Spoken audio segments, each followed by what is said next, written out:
I can't read Russian. That's better. What is up there, ladies and gentlemen of that humble internet? My name is Ryan, aka the Ryan Man. This is Tiny Bunny. Now, let me explain a couple of things. Now, obviously, the titles of this says Tiny Bunny Episode 1, right? I wanted to do a new series, right? And this was not particularly going to be it. It was going to be a series that I still actually plan on doing, called Land of the Free. The premise of that series is that I go through Steam's free-to-play library, and every episode showcases a different game that you will find in their free-to-play section. All of it. It didn't matter what kind of game it was. It was going to be featured. It didn't even matter if I was already doing a series already, like War Thunder or Heroes and Generals. Right? And as I was digging through, I was also trying to, thinking of trying to get one of my buddies to do me a solid, see if they would want to come, help whip up, a title card, Land of the Free. I don't know. There's still a lot of shit's in the works. But as I was digging through the library, this, for some reason, jumped out at me. Tiny Bunny. I don't know why. Maybe it has nothing to do with the fact that I'm looking at this, weird-ass bunny in probably a leather jacket. It probably has nothing to do with the fact that I have a similar kind of visual novel game staring at me in my library, beckoning me to return to finish it once and for all. This is a Russian horror visual novel experience, right? I was already intrigued when I was looking into that. And it's only one episode out right now. I don't know when the next episode's coming out. So, rather than, making this weird-ass, confusing playlist library I would end up having going, I might as well just make this a series. Its own playlist. Oh yes, it's another fucking Let's Play series going on. But, who knows? Maybe this will be trash, and I will delete all of this footage. Not gonna know.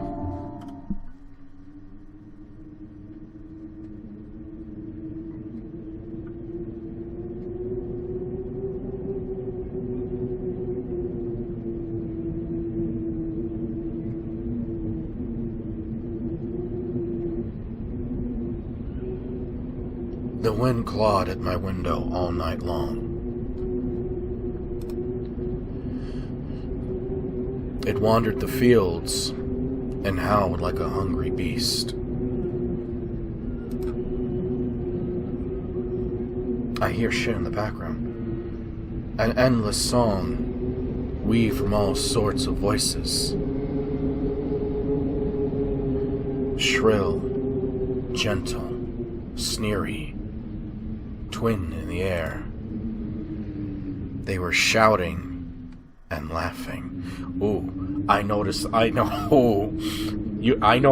pause in the wind sound effect. Ooh, what the fuck are my options down here? Huh? Okay, that's a very intense showcase of your glossary that is empty. Ooh. Okay, we know the controls we're working with. And look, convenient ways to go back in dialogue. And arguing about something. Someone was running through the snow while casting long shadows that would occasionally creep close to my bed. Our house had a mind of its own, the creaky old mind of a building that had seen a lot in its days and was seemingly trying to share its wisdom with its inhabitants. The lonely house faced the forest, and the dark green thicket gazed back with its hollow eyes, rustling, whizzing, swaying back and forth. One could come out and stand at the edge of the forest to reassure themselves there was nobody behind the crooked trees. Fuzzy silhouettes swaying in the wind couldn't possibly do any harm. It's just a play of light and shadow. Just a play. I knew it was my imagination. I was already 12, after all, and with a voice this deep. Well, we are in Russia. I expect that of Russian children. You want to go up to a... You don't believe me? Go up to your nearest Russian child and go, "Hey, Timmy! Hey, little Ivan! Would you like a lollipop?" Duh. Little Ivan is 5 years old in this instance. Oh, God. I'm fucking dying. Okay, duly noted. Don't make fun of Russian children. Still. Oh, hi, Faith. That's a face. Is that a fucking raccoon? Oh. Hey, put away your book. Oh, we're reading. How many times have I told you not to read at the table? It's bad for your health. What? Look at how slouched you are. Oh, I get it. By the way, is this what Russian moms look like? Holy fuck! If she just got rid of her children, I'd hit her up. Is this a terrible fucking thing to say? What are these on the fucking fridge? Well, that's a horse.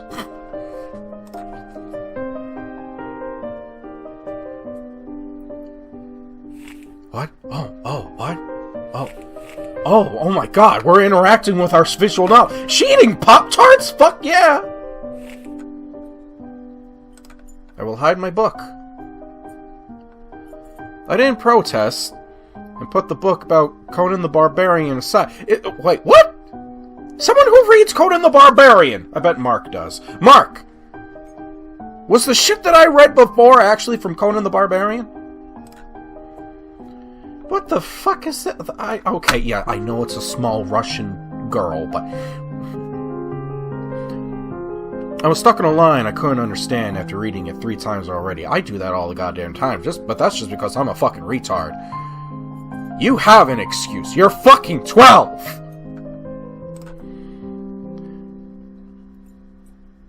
Olia? Ola? Ola? No, not Ola. Not... Olia? Olia? Ola? Doria? Oila? Oila? Oila. If I try to sound Russian, Olia. Ola. Okay, Ola. Fuck, if I didn't know I was in Russia before, I definitely know I'm in Russia now. Ola had already finished her breakfast and was munching on some cookies. She was so enthusiastic she almost looked like a typical girl from commercials. You're not going anywhere until you finish all of it. I, on the other hand, was still trying to drill a hole in the plate with my eyes, as if it would make the porridge disappear. Hazy, anxiousness welled up inside, all because of the previous sleepless night, the black forest around our house, and the gloomy wind. The longer I waited, the colder the lumpy white substance became. It looked like a jellyfish from the Coastal Odyssey. Whatever the fuck, I can't read. I love that show. I wonder how horrifying the bottom of the ocean is. Well! Crap, I didn't want to come this far. Or how cold the black forest is at night. Okay, this is how you can tell, and this one's not a fucking joke.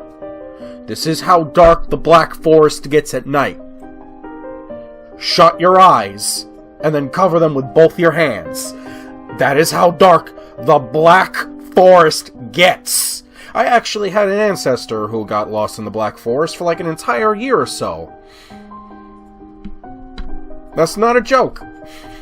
After my grandfather says he went in there to escape his wife. I don't know how true that is, but when he got out of the Black Forest, at some point he became the Burgermeister of his hometown. That has nothing to do with this current story. I just thought I'd say I have Burgermeisters in my family. The spoon fell out of my hand. There is no spoon. Mom showered me with a cold glare from her green eyes. What did I just say? I'll get it. I had 10 seconds to catch my breath before battling the nasty porridge once again. I felt around for the spoon. What is this, carved on the other side of the table?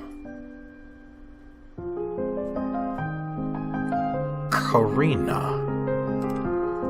Huh, that's my mom's name. I guess she carved it out with something pointy when she was little. She sure was a rascal, damaging the furniture like that. She would scold me for a week if I did something similar, though. Should I remind her about it? Nah, she's been in a bit of a bad mood lately. I imagine her being my age sitting under this table. I wonder, was Mom afraid of the dark back then? Were the sounds coming from the attic? Or the thick forest? I imagine my grandma coming into my little mom's room, sitting at the edge of her bed, where Olia sleeps nowadays, and saying in her soft, smooth voice, "Tiger is a special place, little girl. It's watching you closely, sniffing you out, trying to discern what kind of beast you are. If you're a good sort, it won't abandon you in times of trouble. But if you're a bad apple, it'll grab you by the side and drag you under the ground." And that would be it. Grandma was caring. She never fought with anybody, never yelled, never swore. Those were the times without the maddening screams until late at night, without smashed dishes and mutual accusations. Our parents used to love each other back then. I remember listening in on one of the conversations by chance. They were talking about Grandma getting prepared for her funeral. She had already bought a casket. We've all been there. And she called it her cute funeral box. That's adorable, actually. It waited for its time in the closet, patiently. It was black, unupholstered, with meat-colored material on the inside. I saw it when my grandma was getting buried. The house didn't change since the time she was alive. Only all the photos were gone. Glass-covered pictures with gray faces of my ancestors.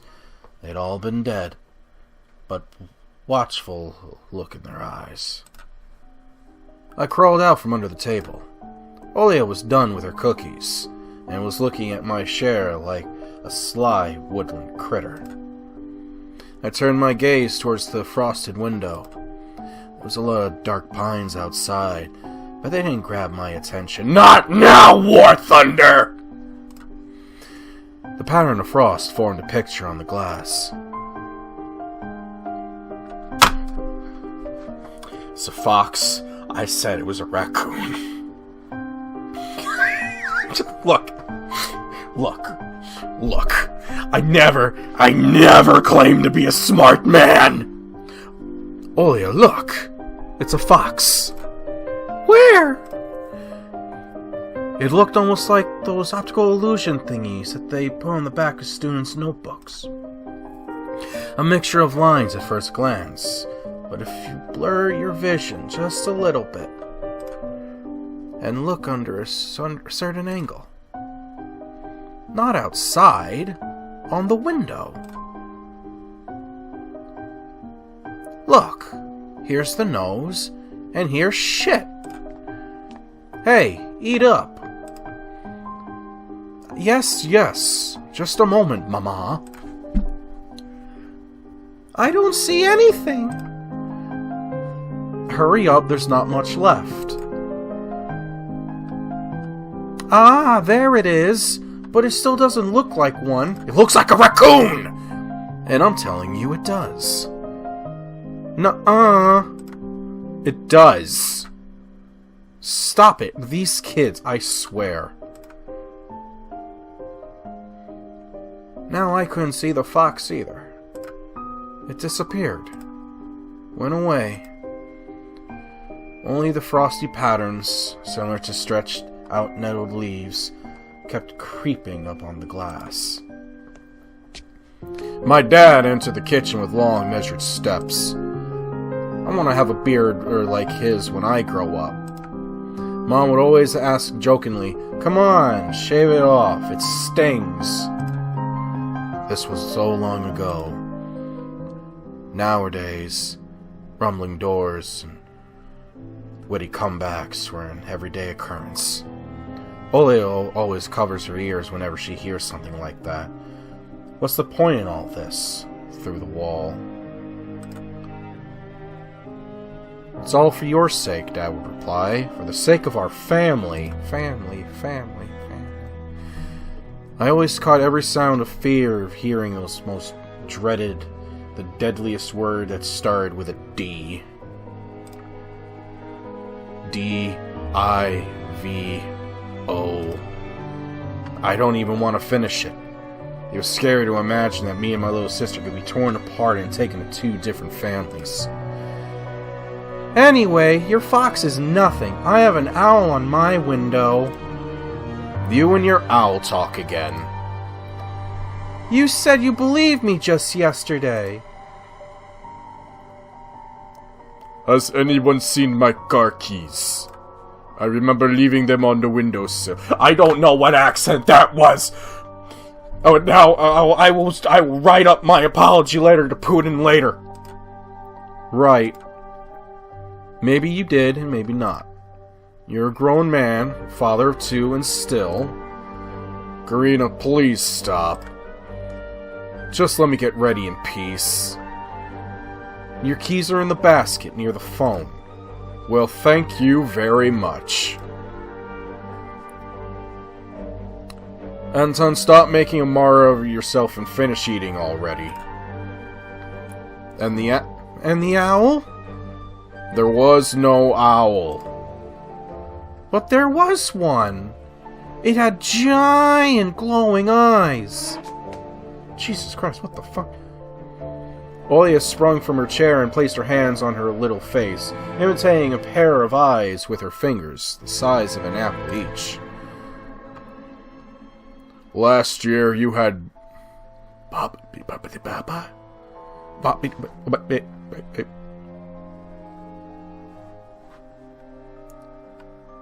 Last year you had a baba in your closet. Now this owl? You mean Baba Yaga?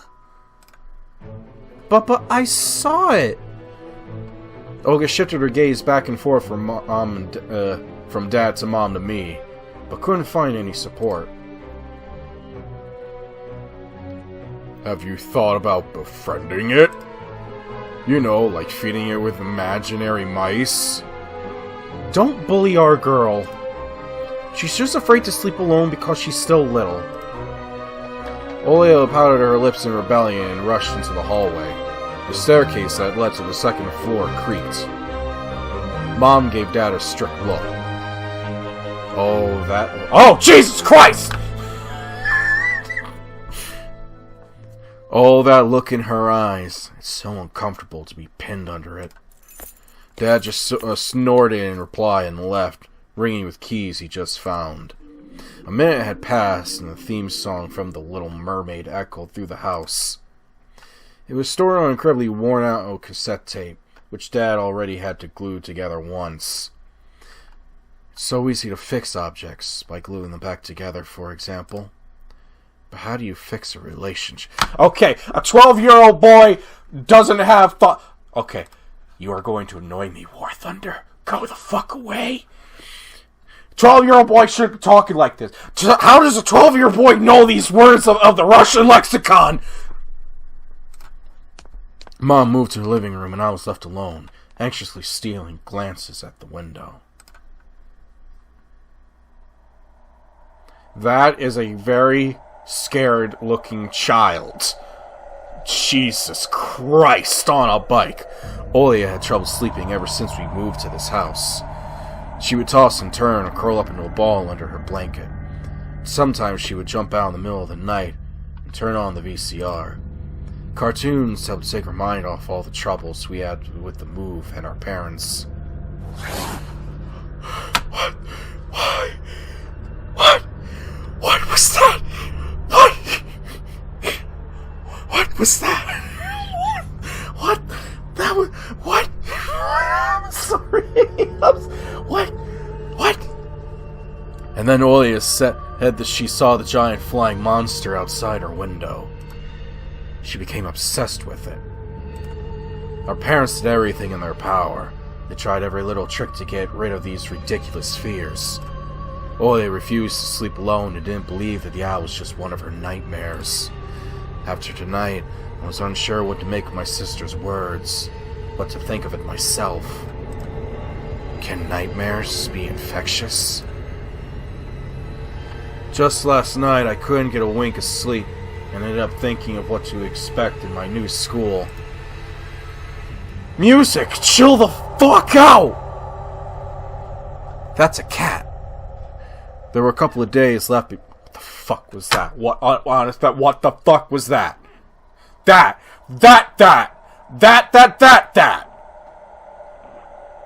There were a couple of days left before the beginning of a new term. My imagination drew long, twisting hallways that led to a classroom full of kids. But all the students behind their desks were simply dark figures, cut out using a template. Circular holes gaped in the middle of their faces and a pair of eyes inside those holes. There was some completely different creatures were looking at me from behind the flat black silhouettes. Their cruel glares, filled with icy sneers, made me shiver from head to... That's just high school! Will I survive here? Won't they gang up on me and beat me down? Stomp on me with their bloodied shoes? That damn school can burn for all... Okay, he's obviously going to a Catholic school. I just wish for anything to happen to it. It doesn't really matter what. I didn't want to go there that badly. I didn't want to see people who were just itching to smack me on the head, trip me up, think of a new offensive name for me, worse than the previous one. I felt like the glasses I wore made me an outsider or some sort of monster. My gaze slid across the drawings hanging on my walls. I couldn't consider myself a great artist, but Olia begged me to hang them. Drawing was the only thing that made me happy as of late. A small circle of friends I had also enjoyed my paintings, and they promised to call me from time to time. Sometimes I imagine my mom picking up the phone and saying in a cold voice, "You've got the wrong number." Or, "Anton is not around." Anton is not around. I imagine my future classmates lying in their bed just like me, listening to the howls of invisible werewolves outside their windows. Maybe my new classmates will be like me after all. But who would ever like a boy with thick glasses? I mean, my dad used to wear glasses when he was little, and now he's married to the most beautiful woman on the planet, my mom. Sigmund Freud should be calling this kid in about 6 minutes. The house creaked, pressed by the window. The condo we used to live in, a 9-floor concrete building, buzzed with the neighbor's drill, mumbled with TV set from behind the wall, cried like a baby from the big family next door. Our current house, though I can't really call it new, was completely different. It was silent and easygoing during the day, Its shadows lay dormant in the corners, on the closet, its cobwebs, and under the stairs. But they all woke up during the night. Sometimes, something was watching me from every corner, almost as if the old photos of my deceased family, with their ashen eyes, were hanging on the walls in the place of my drawings. The floor was squeaking, rusty drains were moaning, the attic was occupied by noisy drafts. One could think the house was performing some sort of demonic melody. And then I realized I was, in fact, hearing music. It was already playing for a good while. Somewhere at the edge of my perception, I could hear a flute. It was mixed with the sound of the wind, of the creaking old house, and my thoughts, too. I stood up and rushed to the window. I wanted to reassure myself that this music was nothing more than a product of my imagination. It's not like someone is playing it there amidst the cold, snowy night, right? Well, it is Russia! Ooh, more interaction. Ooh, open.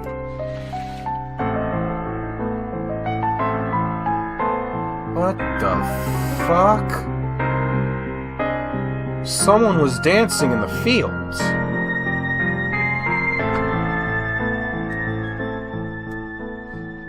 Huh. Black silhouettes I could barely make out, with the dark forest as their backdrop. They jumped around, basked in moonlight, bumped into piles of snow, rolled around and crawled on all fours. Stories about wolves playing under the moon came to mind, but these are clearly not wolves. They stood upright at times, circling around, holding hands, and whipping up snow, disappearing into the shadows for a brief moment and then coming back. Those are furries! Oh god! Oh god, my god, oh my fucking adventures are blending in together again. Oh, the headcanons are getting out of control. I should have never nicknamed my channel Ryman's Bizarre Adventures. I should have never done it because now it's actually turning into one giant anime adventure. Something. Why did I just say bizarre?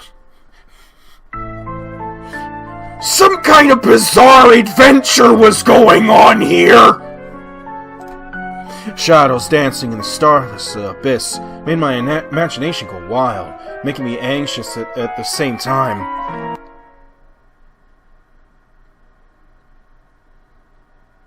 Suddenly, the music had stopped. The dancing shadows froze in place. I could swear, pierced me with their eyes. One of the silhouettes immediately parted from the bizarre shadow carnival and sprinted across the field with giant leap. Oh, we walked into the wrong convention. Okay. I don't know why that made me feel so uneasy. It glided? It did not glide. It did not glide. There was no glide.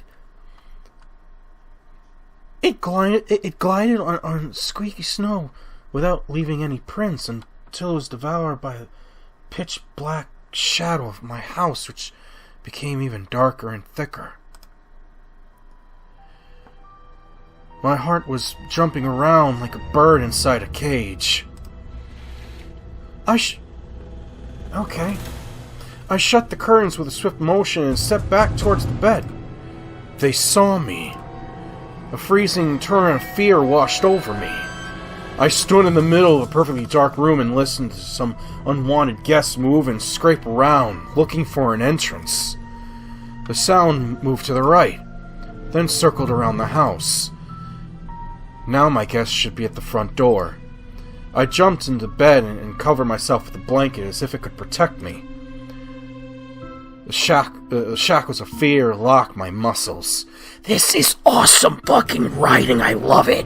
I remembered the funeral, my grandma lying there, hands crossed on her chest, her facial features sharp like that of a tin doll. hands running up and down my legs, the legs of a chair that held my grandma's casket. I imagined those little creatures climbing up her head and pulling up her eyelids with their tiny legs. Then her wrinkly eyeballs would once again move inside their sockets, and she'd be able to see her grandchildren. I was chanting the spell she taught me throughout the whole procedure. And now, lying under the blanket and listening to squeaks and howls, I repeated those same words. Mumu wei wei wai wei sao. On the island of Boyan, underneath the blemished sun and the sea of color blue, stands a cabin made of wood. There lay lard and ashen hair, for the swamp and from the devil's lair to feast and always leave alone God's faithful servant named Anton.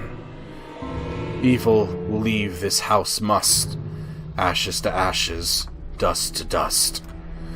Bizarre sounds had disappeared. I cautiously peeked out from under the blanket and saw curtains waving around like a hangman. And then the night doused me with a new portion of boiling terror. The sounds scratched at my eardrums. In reality, something or someone was scratching at the front door, hurriedly clawing at wood, demanding to be let in. The door was shut. Dad had become very cautious recently, so he installed a sturdy lock. I remember him staring at the forest intently as if he was looking for someone. Ashes to ashes.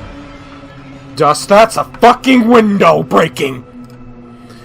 I hugged my knees, placed my chin between them, and kissed my ass goodbye, and drilled the door with my eyes. It was so flimsy and weak before the might of darkness. And then... No. What the fuck? Is that a Ninja Turtle? Then it turned halfway. Once. Twice. As if the person who tried to enter had no hands. The doorknob tilted once more and then started clicking violently. My jaw cramped from fear. My wet fingers clutched the blanket. The door creaked and opened. The wind taunted me, moaning inside the tin drains. Now you'll see. The door was wide open. The darkness writhed from inside the carnivorous mouth of the doorway. Tony. It was as if the night itself was calling out to me, flapping its black wings and squeaking with rusty hinges.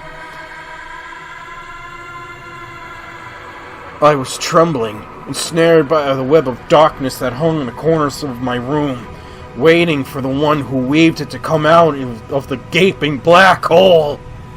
Tony.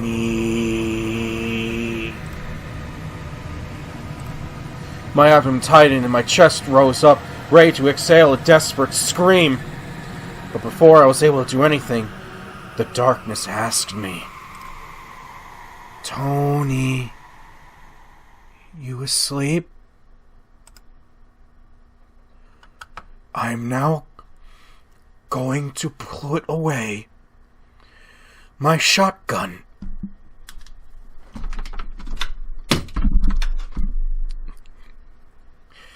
I nearly blew off the head of a small Russian girl. But let that be a lesson to everyone out there in the Empire. Real, actual warning is needed before you come close. I can't legally say that I sleep with a shotgun directly next to me, along with a few knives and or machetes and a bat and axe. I can't legally say I'm surrounded or at least nearby secret stashes of weapons at all time for defense. But you want.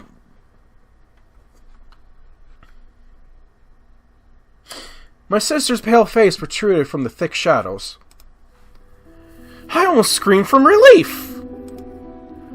Olia, I'm not sleeping. Did something happen? Olia frowned and stuck out her lower lip, a clear sign that she was about to cry.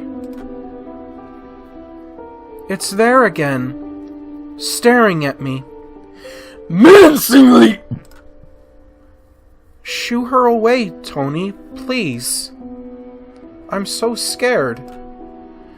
The fear that was tormenting me just a minute ago crawled away and hid somewhere in my stomach.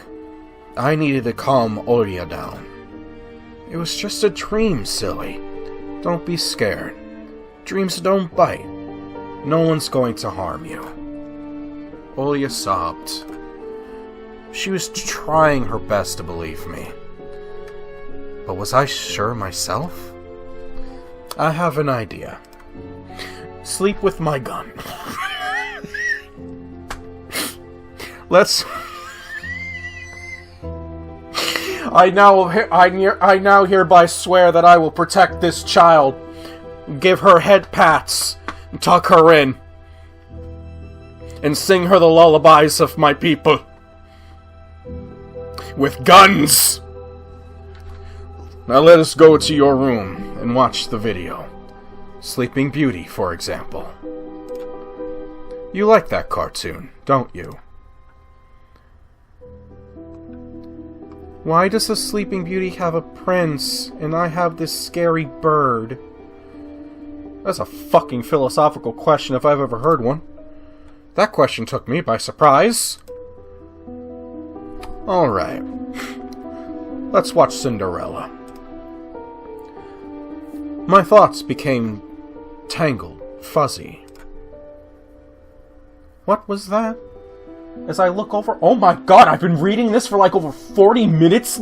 Okay, nearly 40 minutes? I don't know how what shit's gonna be cut down when I'm trying to prep this shit, but holy fuck! Let me wrap this up. I don't know how much longer episode 1 is. I hope it's not that much longer, but whatever. It is what it is.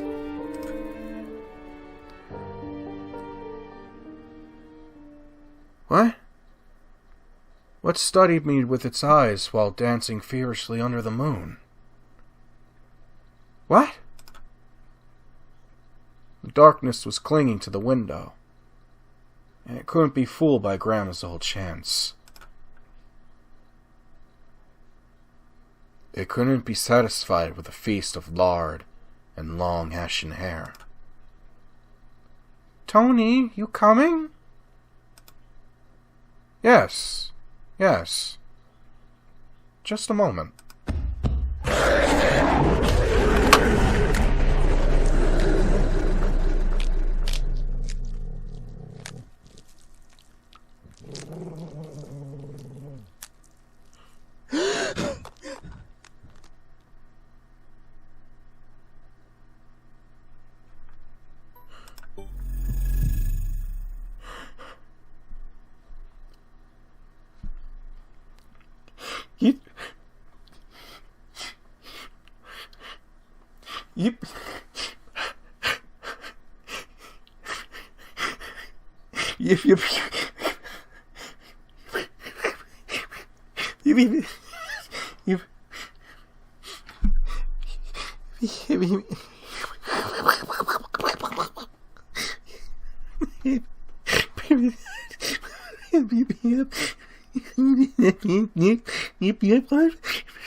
Yep.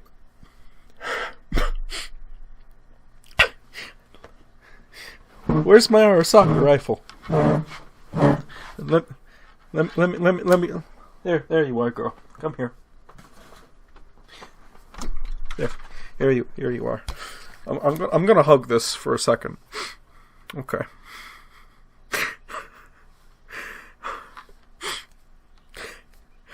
You ever have one of those moments where something really just catches you out of left field? You know, like so completely taken off guard that you don't even you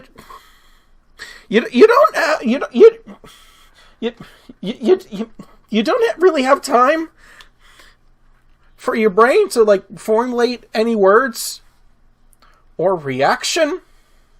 So you just kind of end up sitting there silently shitting yourself.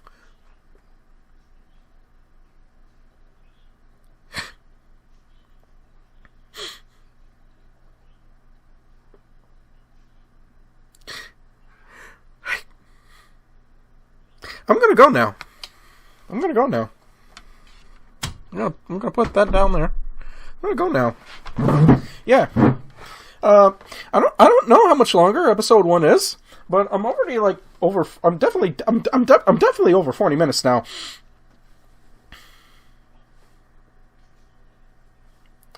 We'll finish episode 1 in another episode. Who knows? Maybe that little mini that episode for me is probably going to be like, what, 5 minutes compared to this? Oh, boy, oh.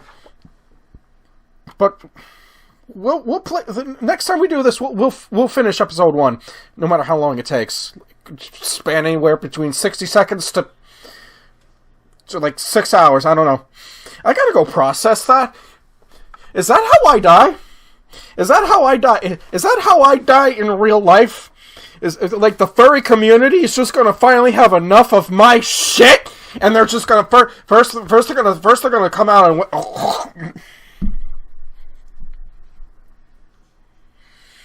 yeah, I'm gonna go. Want everyone to have a wonderful Christmas in case something happens to me.